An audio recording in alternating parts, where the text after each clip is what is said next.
দেখো আজকে আমরা কনজাগেশন অফ ভার্বস পড়ব। ভার্বের ফর্ম, তিনটি টেন্স ফর্ম পড়ব।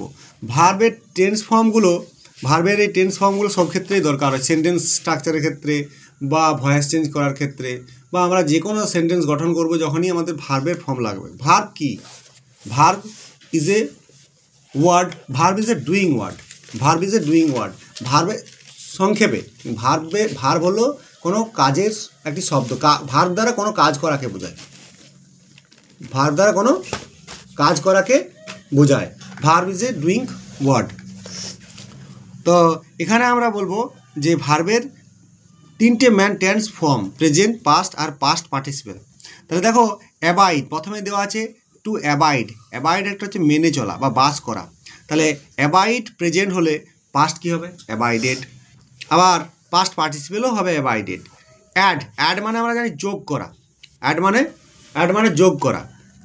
তাহলে পাস্ট কী হবে? অ্যাডেড। অ্যাড মানে কী করা? যোগ করা। পাস্ট পার্টিসিপেল হবে অ্যাডেড আর পাস্টও হবে অ্যাডেড। এবারে অ্যাডভাইস, অনেক লোক অ্যাডভাইস দেয়, উপদেশ, এটা করো না বাবা, এটা করা উচিত। মা বাবার ওই খারাপ ছেলের সঙ্গে ঘুরবে না, খারাপ ছেলের সঙ্গে কথা বলবে না, খারাপ অভ্যেস করবে না। তো অ্যাডভাইস, উপদেশ, এটারও কী হবে? অ্যাডভাইসড। একটা লাস্টে ডি যোগ করে দিতে হবে। অনেক ক্ষেত্রে এমন ওয়ার্ড আছে যেমন লাস্টে একটি ডি যোগ করে দিলে পাস্ট হয়ে যায়, পাস্ট পার্টিসিপেল হয়ে যায়।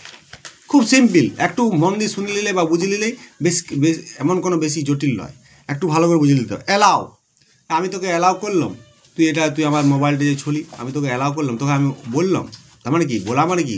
অনুমতি দিলাম আমি। অ্যালাও মানে অনুমতি দাও, তোকে আমি অনুমতি দিলাম, তুই আমার মোবাইলটা ছুলি, তুই আমার ব্যাগটা যে হাত দিলি, তোকে বললাম যে তুই আমার মোবাইলটা ছু বা ব্যাগটা ছু।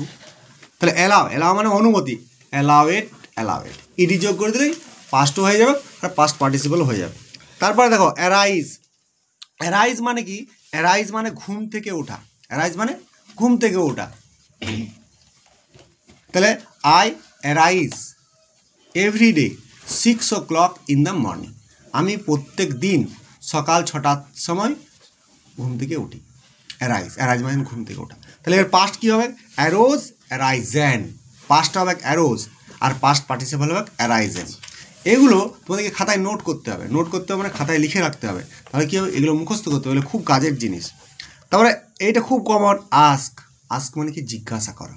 আমরা সব কথাতেই তো জিজ্ঞাসা করি, তাহলে তার ইংরেজি কি? আস্ক। তার পাস্ট হবে আস্কেড বা আস্কড।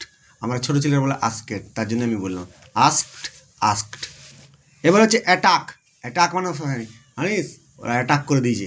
অ্যাটাক মানে কি? আমরা তো মুখে তো বলে দিই, কিন্তু আমরা অনেক সময় জানি না, কিন্তু আমরা বুঝতে পারি যে এটা মানে কি, মানে আমরা কিন্তু বলতে পারবো না। জিজ্ঞেস অ্যাটাক মানে কি? তুই অ্যাটাক তো বললি, এটা মানে কি? তো অ্যাটাক মানে আক্রমণ করা। তাহলে অ্যাটাকড ওখানে কী হবে? ইডি যোগ করে দিতে হবে। অ্যাওয়েক মানে হচ্ছে জাগা। ঘুম থেকে জাগা বা কোনো কিছু ব্যাপারে জাগা। অ্যাওয়েক প্রেজেন্ট, অ্যাওক পাস্ট, আর অ্যাওয়াকেন হচ্ছে পাস্ট পার্টিসিপেল। তারপরে দেখো ইজ আর, এগুলো তো আমরা জানি প্রেজেন্ট, কিন্তু এর পাস্টগুলো ওয়াজ ওয়ের আমরা লিখি, প্রশ্ন উত্তর লেখার সময় ওয়াজ আর ওয়ের। আর পাস্ট পার্টিসিপেল হবে বিন। তারপরে দেখো বিটেন। বিট মানে কাউকে আঘাত করা, প্রহার করা, মানে মারা, কাউকে ডাঙে করে হোক, হাতে করে হোক, কাউকে প্রহার করা মানে মারা। তাহলে বিট মানে আঘাত করা মানে বিটেন। বিটটা প্রেজেন্ট হয়ে যাও, পাস্ট হতা, কিন্তু পাস্ট পার্টিসিপেল হয়ে যাও বিটেন। মন দিয়ে শুনবে, এখন সব তোমরা বুঝতে পেরে যাবে, যেগুলো আমরা তো জানি। বিকাম মানে হওয়া, তার পাস্ট হোক বিকেম আর পাস্ট পার্টিসিপেল হোক বিকাম, মানে প্রথমের ফর্মটা বিকাম। এবার হচ্ছে বিগিন মানে শুরু করা, আর পাস্ট পার্টিসিপেল বিগান, বিগান, আর বিগেন। শুধুমাত্র ভায়েলগুলো উল্টাপাল্টা হয়ে যাবে। ওকে, তারপরে দেখো বাইট মানে কামড়ানো, কাউকে কামড়াই দিয়া, BIT বাইট। তাহলে বাইট মানে কামড়ানো, বিট মানে কামড়িয়েছিল, আর বিটেন পাস্ট পার্টিসিপেল। এটা ভয়েস চেঞ্জের ক্ষেত্রে মাস্ট লাগে। ভয়েস চেঞ্জে ভার্বের 3 নম্বর ফর্ম, এই যে আমরা 3টে ফর্ম পড়ছি, শেষেরটা পাস্ট, প্রেজেন্ট, পাস্ট পার্টিসিপেল। এই পাস্ট পার্টিসিপেল ফর্মটা ভয়েস চেঞ্জে দিতেই হবে, নয়তো ভয়েস চেঞ্জটা ভুল। তাহলে বিটেন। এরপরে দেখো ব্লিড ব্লিড মানে রক্তক্ষরণ হওয়া, ব্লিড মানে রক্ত পড়া, রক্তপাত হওয়া, ব্লেড ব্লেড, তখন একটা করে ই কমে যাবে পাস্টে আর পাস্ট পার্টিসিপেলে। ব্লেস মানে আশীর্বাদ, মে গড ব্লেস ইউ, আমরা বলি না মে গড ব্লেস ইউ, ঈশ্বর তোকে আশীর্বাদ করুক, ঈশ্বর তোর ভালো করুক, তার মানে তোর আশীর্বাদ করুক, তোর তুই মে গড ব্লেস ইউ। তাহলে ব্লেসড লাস্টে ইডি অ্যাড করে দিতে হবে। এবার দেখো ব্লো মানে হচ্ছে ফু দেওয়া, ব্লিউ ফু দেওয়া, বা মানে এমনি করে কী করবো, মানে কী বলবো যে বুলানো, মানে একটা ব্লো করা, মানে একটা এক ঘড়ির মধ্যে উড়ে যাওয়া, বুঝতে পারছিস তো? তা ব্লিউ ব্লোন।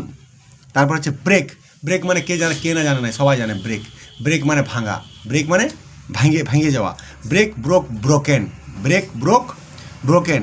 তারপর হচ্ছে আনা মানে কোনো কিছু নিয়ে আসা, বয়ে আনা, ব্রিং মানে আনা, ব্রিং ব্রট। এবার দেখো বিল্ড মানে স্থাপন করা, ঘর তৈরি করা, কোনো কিছু একটা স্থাপন করা, কোনো কিছু একটা মানে বাড়ি বানানো আর করা, কোনো কিছু তৈরি করা, বিল্ড বিশেষ করে ঘরের ক্ষেত্রে তৈরি করা, বিল্ড। এবারে পোড়ানো, পুড়ে যাওয়া, বার্ন মানে পুড়ে যাওয়া, বান্ট। এবারে কেনার ইংরেজি কি? কেনার ইংরেজি হচ্ছে বাই মানে কেনা, BUY বাই, অনেকগুলো আছে, BY বাই, BUY বাই, আর BYE বাই। আমরা সবাই বলি বাই, তো ওই বাইটা বানান কি কেউ বলতে পারবি? ওই বাইটার বানান হচ্ছে BYE বাই। আমরা সবাই শুধু BY লিখে দিই, কিন্তু ওই বাইটা বাই লয়, BYE বাই মানে বাই, আর BY বাই মানে দ্বারা, আর BUY বাই মানে কিনা। একটা উচ্চারণের অনেকগুলো বানানের শব্দ আছে, বানানগুলো আলাদা কিন্তু উচ্চারণগুলো একই, যে আমরা ভুল করে ফেলি। তাহলে হচ্ছে বাই